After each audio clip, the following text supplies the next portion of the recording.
Hello दोस्तों, मेरे YouTube channel Hindi पाठशाला में आप सभी का स्वागत है। आज के वीडियो में हम क्लास 7 के हिंदी पाठ्य पुस्तक वसंत भाग 2 के चैप्टर 9 चिड़िया की बच्ची नामक पाठ का प्रश्न अभ्यास करेंगे। पूरा प्रश्नोत्तर जानने के लिए आप वीडियो को पूरा देखना और जो मेरे चैनल में नए हैं वे मेरे चैनल हिंदी पाठशाला को सब्सक्राइब भी कर देंगे। तो चलिए दोस्तों, प्रश्न अभ्यास शुरू करते हैं। पाठ का पहला प्रश्न है, किन बातों से ज्ञात होता है कि माधव दास का जीवन संपन्नता से भरा था और किन बातों से ज्ञात होता है कि वह सुखी नहीं था। तो आपने पाठ में पढ़ा है कि जो माधव दास है वो बहुत ही अमीर व्यक्ति है और उनके पास अनेक कोठियाँ, बगीचे, धन दौलत भरे पड़े हैं, लेकिन यह सब होने के बाद भी वह सुखी नहीं था। तो उत्तर आप इस प्रकार से इसका लिख सकते हैं कि माधव दास का चिड़िया से यह कहना कि यह बगीचा, यह संगमरमर की कोठी मेरी है, मेरी कोठियों पर कोठियाँ हैं, बगीचों पर बगीचे हैं, मेरे पास बहुत सा सोना मोती है, मैं तुम्हारे लिए सुंदर सा सोने का घर बनवा दूंगा जिसमें मोतियों की झालर लटकेगी। आदि बातों से हमें पता चलता है कि माधव दास का जीवन संपन्नता से भरा था। शाम को स्वप्न की भांति गुजारना, जी भरकर भी कुछ खाली सा रहना, चिड़िया से उनका ये कहना कि मेरा महल भी सूना है, मेरा दिल वीरान है, वहाँ कब हंसी सुनने को मिलती है, आदि बातों से पता चलता है कि संपन्न होने के बावजूद माधव दास सुखी नहीं थे। तो यहाँ पर ये समझ में आता है कि सभी सुख सुविधा साधन के बावजूद भी माधव दास के जीवन में अकेलापन था और वह खुश नहीं था।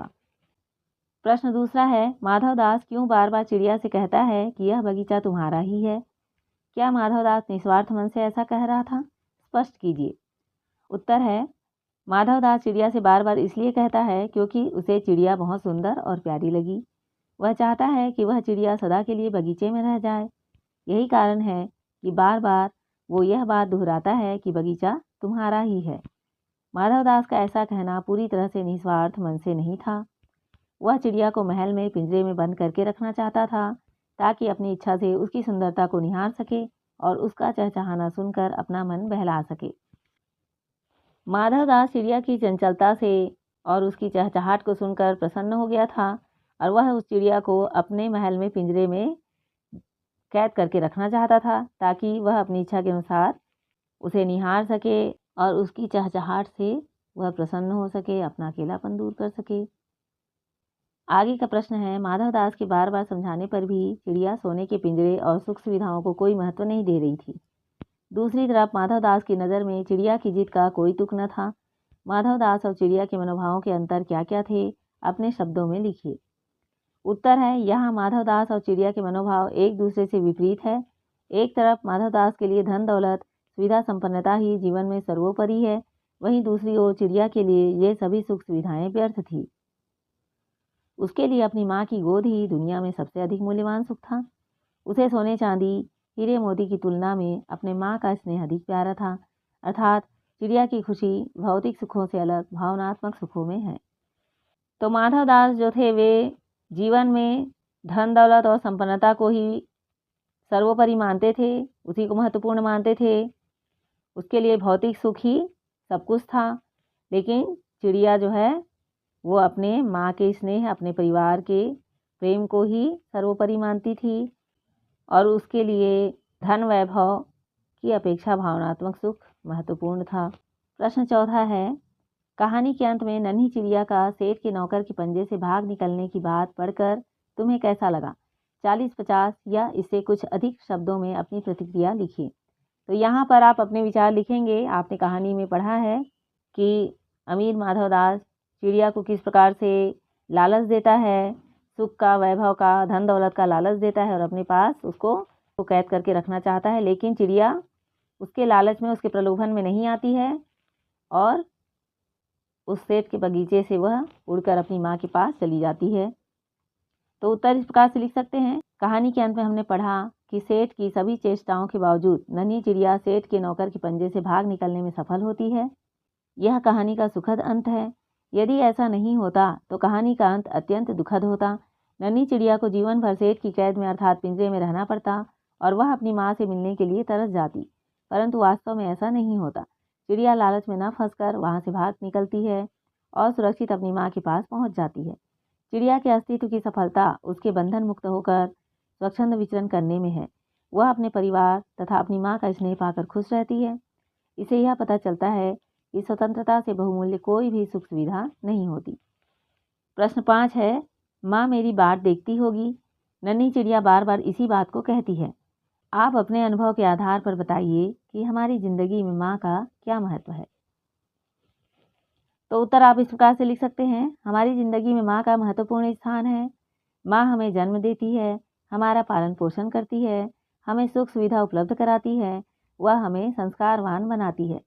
माँ हमारे जीवन की सभी परेशानियों को दूर करते हुए सारे दुखों और कष्टों को स्वयं झेल जाना चाहती है तथा दुख की घड़ी में ढाढ़स बंधाती है। माँ हमारी प्रथम गुरु होती है।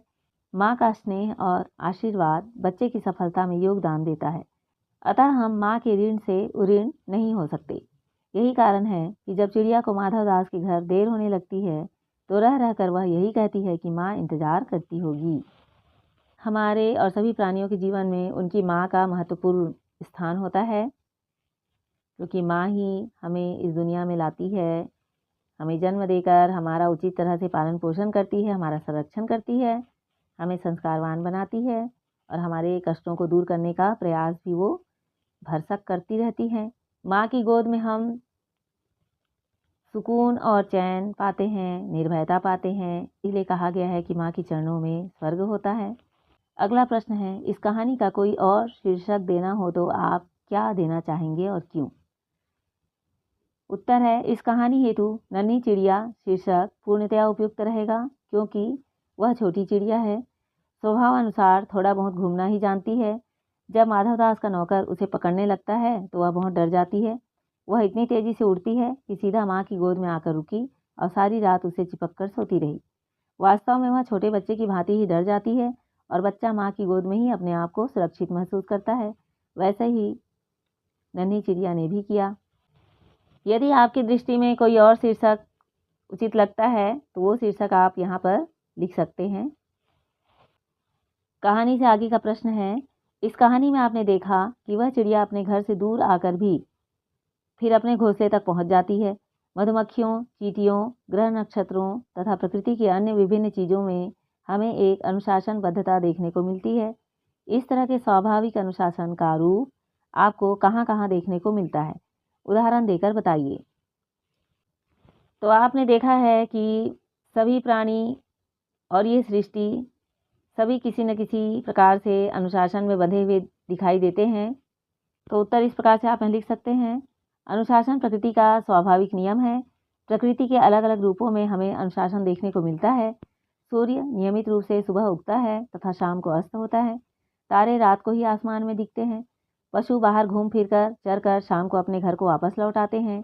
पेड़ अपनी जगह पर ही खड़े रहते हैं। पृथ्वी सूर्य के चारों ओर चक्कर काटती है, कभी सूर्य पृथ्वी के चक्कर नहीं काटता। ऋतुएं भी नियमानुसार ही आती तथा जाती हैं। तो इस प्रकार हमें प्रकृति की हर चीज़ में, हर प्राणी में हमें किसी न किसी प्रकार की अनुशासनबद्धता देखने को मिलती है। यदि सब अनुशासनहीन हो जाएगा तो सृष्टि का चलना मुश्किल हो जाएगा, सृष्टि नष्ट हो जाएगी। इसी प्रकार से व्यक्ति के जीवन में भी अनुशासन का होना बहुत ज़रूरी होता है, तभी वह तरक्की और उन्नति करता है, अपने जीवन में आगे बढ़ता है। प्रश्न दूसरा है, सोचकर लिखिए कि यदि सारी सुविधाएं देकर एक कमरे में आपको सारे दिन बंद रहने को कहा जाए तो क्या आप स्वीकार करेंगे? आपको अधिक प्रिय क्या होगा, स्वाधीनता या प्रलोभनों वाली पराधीनता? ऐसा क्यों कहा जाता है कि पराधीन व्यक्ति को सपने में भी सुख नहीं मिल पाता?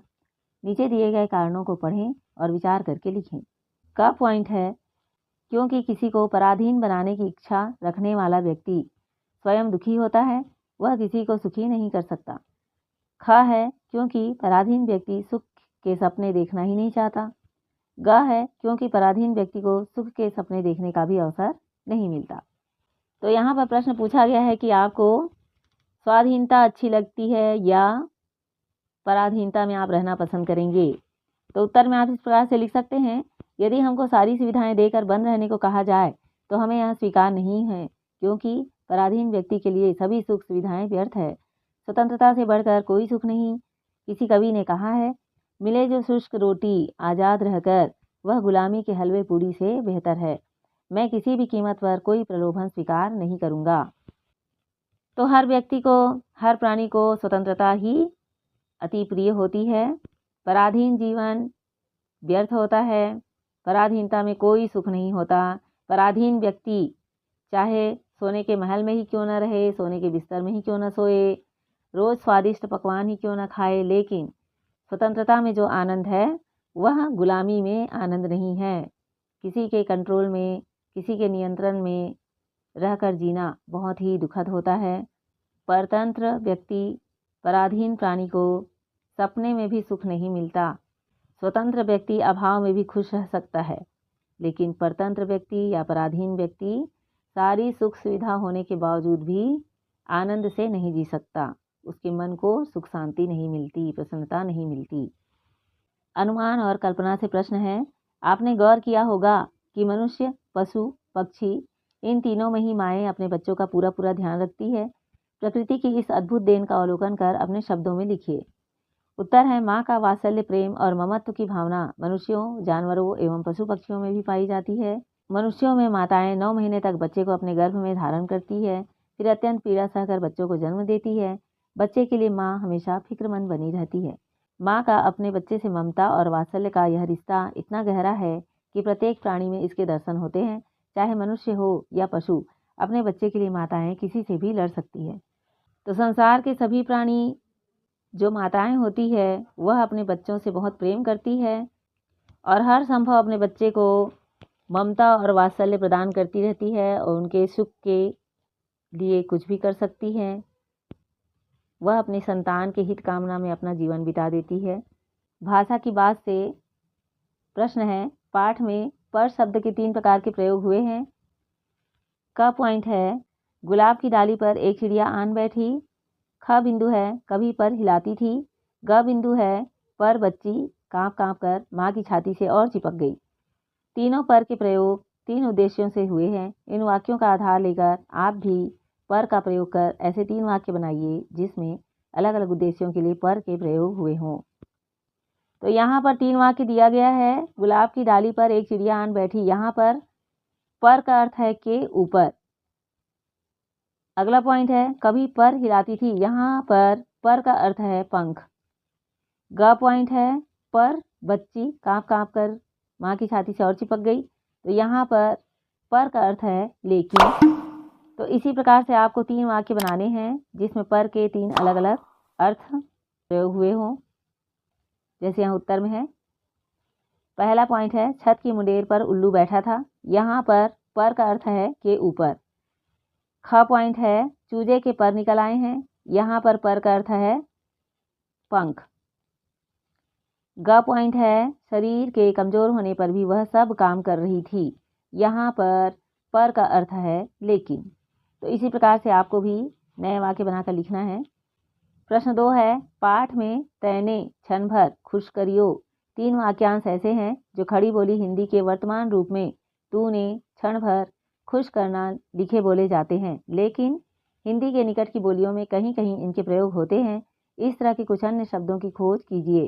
तो पाठ में आपने पढ़ा है कि कुछ स्थानीय बोली के शब्दों का प्रयोग हुआ है, जैसे तैने, क्षण भर, खुश करियो। इसी तरह से आपको अपने पाठ में से स्थानीय बोली के जो शब्द है वो ढूंढ कर यहाँ पर लिखना है। जैसे यहाँ लिखा हुआ है, ले लियो का अर्थ है ले लेना। दियो का अर्थ हो गया देना। तो इसी प्रकार से आप शब्द खोज कर यहाँ पर लिख सकते हैं। तो दोस्तों, इस प्रकार से इस पाठ के सभी प्रश्नों के उत्तर को आप समझ गए होंगे, ऐसी मैं आशा करती हूँ। दोस्तों, अगर ये वीडियो अच्छी लगी हो तो अपने दोस्तों के साथ ज़रूर शेयर कीजिए, लाइक कीजिए और मेरे चैनल को भी सब्सक्राइब कर दीजिए। हम अगले पाठ में फिर मिलेंगे दोस्तों। Thank you.